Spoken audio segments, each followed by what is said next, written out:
Social মিডিয়াতে video upload করেন, social মিডিয়াতে ফটো দেন, সোশ্যাল মিডিয়াতে নিজের ব্যক্তিগত জীবন সবসময় বলে বলে দিচ্ছেন, সবাইকে নিজে বাড়ি কিনছেন, গাড়ি কিনছেন, নতুন চাকরি পেয়েছেন, এত মাইনে পাচ্ছেন, সব বলে দেন। একদম করবেন না, কারণ এগুলি হচ্ছে ইভিল আই। লোকের কুনজর হুট করে লেগে যায় এবং আপনি বুঝতেও পারবেন না কখন আপনার ওপর কুনজর লেগে গেছে।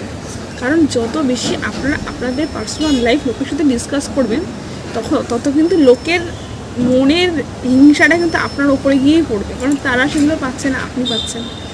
যখন হুট করে দেখবেন যে আপনার সাথে শুধু খারাপ হচ্ছে, তখন আপনারা রিয়ালাইজ করতে পারবেন, ততদিনে কিন্তু অনেকটা দেরি হয়ে যাবে।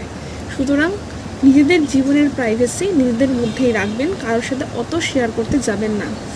একটু আড্ডা যতটা শেয়ার করা দরকার ততটাই শেয়ার করবেন। অতিরিক্ত সোশ্যাল মিডিয়াকে ভরসা করার কোনো দরকার নেই ভালো ভালো কমেন্ট আর লাইকের আশায়।